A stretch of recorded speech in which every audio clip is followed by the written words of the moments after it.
And now we're going to turn to Westchester County, where County Executive Rob Astorino, you know, the guy who ran for governor, well, his $1.8 billion budget passed in the legislature this week. And it got bipartisan agreement, but it called for no tax hikes. And the budget includes $700,000 in county funding for child care, and $60,000 is going to go towards paying for a position at Child Care Council of Westchester. Now, here's what the county exec had to say to me earlier this year when we focused really on how are you going to pay for some of the bigger obligations, including the pension obligations. How are you going to do it when you borrow from those very same pension funds? Our pension costs in 2 years, from 11 to 13, went from $69 million to $101 million. That's crazy, crazy.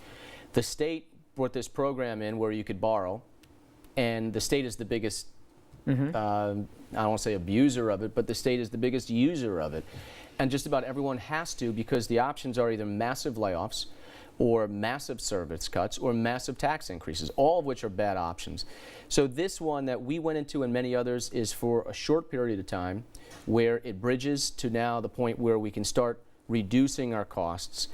And sometimes you have to do those. So we are efficiently running a government the way you're supposed to. I get that, but if it was 6 years ago, you walked in and somebody told you about, oh, it's this crazy. is how you'd be like, what are you, crazy? I think you're right. I think it's, and only in government do they do that. You're absolutely right, but that brings the other problem is we're paying for garbage that was picked up 25 years ago. And you know, so we've got to deal with these pensions in a real way, and the will isn't there. All right, let's bring our next guest, Westchester County Legislator Catherine Borgia. Catherine's the majority leader, and she represents Westchester County's 9th legislative district. Thank you so much for a few minutes. All right. Thank you. Sometimes government can be hard to understand, and legislation as well. But what I was trying to get, and I think the county exec was pretty forthcoming in it, in what other business, if I have a liability, can I borrow against the fund of that very liability to pay for it? I got to imagine I'm incurring interest. I mean, it just doesn't make any sense. Now, we want to keep property taxes, which are already sky high. We're going to want to keep them to a cap. Nobody wants to fire anybody. I get all that. But aren't we just passing the buck on whoever the next person is? And he's not the first one to do it. Yeah, I think that's the basic problem with the budget that was passed. It's a kick the can down the road kind of a budget where future legislators and future county executives are going to have their hands tied because of these obligations that we've incurred in this budget. The pension borrowing is one component part of it, and there is a program that is run by New York State that we have participated in almost every year that it was available to the highest extent available in Westchester County. But we have a lot of borrowing for other things too. We're borrowing for a lot of operating expenses. We are borrowing for things that used to be held in our operating budget for departments. In fact, our budget director told us we are borrowing for everything, that every operating expense that it's legal to borrow from. And we know historically that that's exactly how New York City got into trouble. That's exactly how you know, other municipalities have run into significant difficulties down the road. So that's why the Democratic caucus actually voted against this budget. So how would majority you pay of the for these obligations, well, you know, without, I mean, would you raise taxes? Would you cut services? It's an interesting thing. The county executive has said that he would veto any tax increase, and you know, he said that consistently all along. But there's also other things that you can do. One of the things that disappoints me the most at the county level is that I don't think we've been very creative in how we share services and reduce some of our property tax obligation, which is obviously not only at the county level. Our local municipalities are stepping up and finding creative ways because of the same pressure that they're under, whereas we're basically saying there's no tax increase, but there really is a tax increase baked into this budget. It's just we're paying it with interest in the future. Let's say we did pay-go for conversation. We actually paid the obligations that we're due. We put money into the fund rather than rate it. What would our property taxes look like if we had to raise property taxes to do it? How many people would we be talking about that would be laid off if we actually paid the bills due rather than pushed them down? Well, I think that that's a false dichotomy because there's also other things that you could potentially do. One of the disappointments of this 2015 year at the county level is that we haven't actually made a good, sustainable decision with respect to playland. We want to be able to increase revenue opportunities. We want to be able to push down the cost of doing services by doing them more efficiently by partnering with other levels of government. So I think that there's a lot of ways that you are able to to reduce the cost of government, make it run more efficiently. We were pleased that some of the monies that you alluded to earlier were put back into the budget. Those were Democratic priorities, to put back in childcare, for example. But childcare is a perfect example. You're investing now in order to save money later, and that's the kind of decisions that government should be making. The dirty secret is it's not just for Westchester. And by the way, Governor Cuomo made this available for the county exec. So it's not, Right. you know, what Rob's taking advantage of. I'm seeing Democratic county execs taking advantage of other places. My point is, pension obligations, you know, we all look at Detroit and be like, oh my God, we'll go look at other places.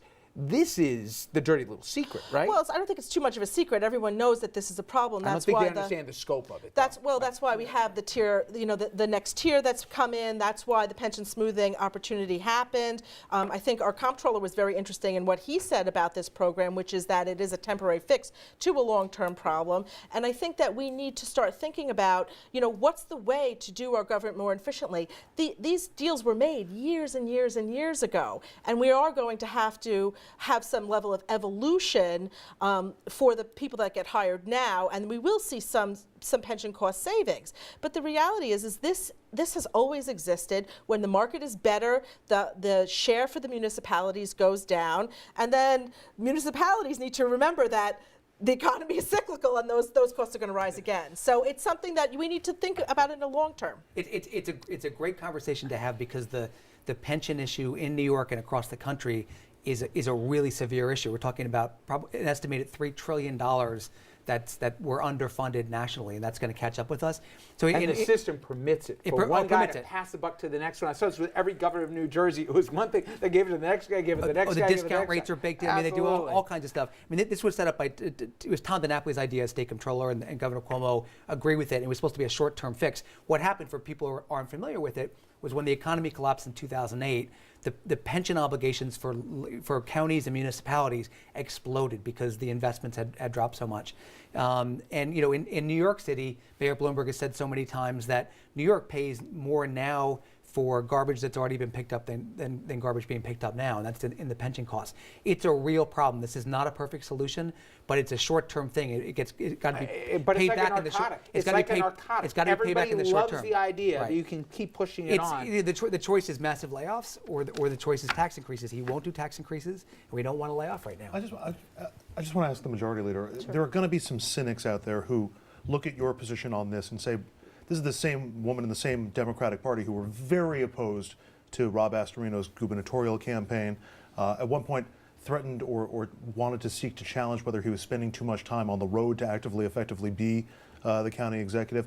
There's going to be a lot of people who are watching this and listening to you and saying, this is just politics as usual, or this is just them butting heads again. How much of this is, you know, what would you say to people who are like, well, we just don't like Rob Astorino, or versus the actual policy matters? I was going to say, by the way, but it's Christmas time, so I didn't do it. Thanks. Yeah, exactly. You know, I think there's always partisan divides, but I will say that where I'm coming from with respect to this is from my role as town supervisor in the town of Ossining. I took over when we were at a particularly critical point in the town of Ossining, and right at the beginning of the financial crisis. We did a lot of things to right that ship and to restore. When I took office, a budget was passed that appropriated more fund balance than the town actually had. So we were in a crisis mode. We had to do very creative things. The thing was great. Yeah. We had to find ways to really save money that would be sustainable savings in the long term. That's where I see the lack here. I don't see the county doing that level of things. And you know, talk about the programs that the state legislature and the governor have passed. We have to jump on board and help our municipalities do shared services so that our taxpayers can see the tax rebate. I hear you on this, but I've been doing this for a while. I had to deal with this in New Jersey. They dealt with the same issue. This idea that you're going to find through consolidation and shared services such huge net savings, it sounds great, and it's certainly an exercise worth doing.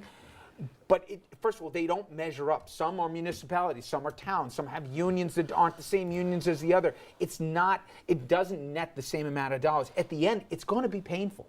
It's going to be really painful. There's going to be renegotiated contracts. There's going to be layoffs. They're going to have to raise taxes. Right. But in the end, my kids are going to be the ones, and Absolutely. other Exactly. ones, who are Right. going to have to pay this freight. Revenues have to be part of the equation. They have to be. So I think that the county executive, throughout his career, has always run on no raising taxes, no raising taxes. And at some points, he made some pretty astronomical promises about how much he's going to lower taxes. And so he's in a box about raising taxes. But in whether it's a locality, a city, or a county, revenues have to be on the table. And no one, has there been a tax increase in Westchester County in 5 years? Right. And so in 5 years, as costs have continued to climb and borrowing has climbed with it, He still kept there's the been commitment not to raise right. taxes. But what he's done is essentially raise taxes through borrowing. So Raise taxes for the future. At the end of the day, I do have to, in my household, well, and hopefully in a lot of households less so nowadays, but there has to be sort of adjustments that get made in terms of revenue that come into your house or into your county or to your But city. Mike, do you actually think taxes are not high enough in Westchester? No, I don't. I'm not Or in New suggesting York they in are. general? I'm not suggesting they are. Right. But so there are some other structural issues that have to happen. Pension reform has to happen to a more substantial degree. Absolutely. But you cannot. Yeah.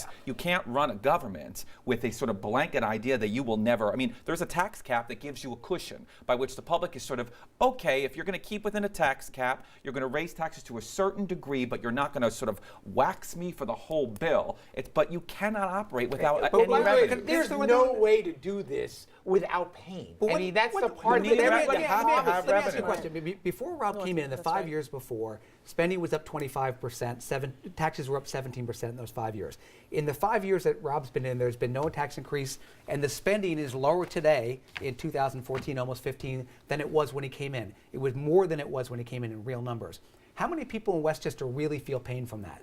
He made a lot of cuts. He made a lot of adjustments. This happened while pension costs were coming in and other things. Who really notices the difference in Westchester? Sure. We can live with less money. Sure, but 4 years from now, what's going to wind up happening is either Rob Astorino or the next county executive is going to have to start paying the bills. And the question is, at that point, does the Westchester taxpayer get sucked with triple he does now if he took a little bit here, a little bit there? How about this, The guys? Westchester debt load How is about- relatively How about low. our credit rating? At a certain point, somebody says, wait a minute, it's like any business. If I'm going to invest in a business, And I'm gonna look Westchester's at the been P&L, downgraded. Right. I'm gonna look at the That balance sheet. actually I'm going to say, happened wait, how last much year you for that carrying very here? reason. We have AAA and 2. I know you do. I know we do. Westchester has a relatively low debt load, and that's and But that's Democrats. like saying there's still more room on our credit card, so they're going to continue to charge our we have rent. no interest in raising debt. Time out. I'm rooting for Westchester, okay? and I also would say property taxes, I almost sound like Jimmy McMillan, too damn high, okay? They are really high. No They're doubt about it. Yeah. No Well, doubt too about it. damn high, I'm sorry.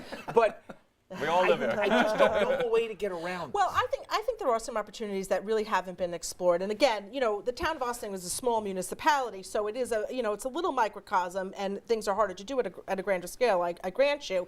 But I think when you're against the wall and you have to think creatively, it is possible to do that. Westchester County portion of your property taxes are a relatively small portion, but there is opportunity to work across the government levels. No one would set up Westchester County with all these different layers of municipality if you were starting fresh. Right. You wouldn't do it. So what you have to do now is look at, okay, where are the opportunities to find real savings? Where's the opportunity for counties or municipalities or towns to figure out how to work with the school district to I'll tell you save one money way there? to start: sell Rye Playland. Give it to stop get the county out of the flipping Playland business. We're the only one in the country that county runs it. I tell you, know. we have two very excellent vendors who I think could turn a profit. We have to make a decision, and we have to make Pick it fast. one and sell the thing. Well, Anyway. pick one is definitely the way to go. Exactly, just one. Thank you very much. Thank I you. appreciate it. You guys too. All right. And by the way, I was going to actually advocate, not just because of Christmas. One of the topics was paying legislators more and then cutting back on some of the outside stuff. But that topic for another day. Thank you very you. much. I appreciate Nice it. to be here. All right. When we come back, Stephen Colbert says goodbye. Wrapping the show. We're going to take a look at that, and also some really nice welcoming homes of some soldiers here who surprised their families for the holidays.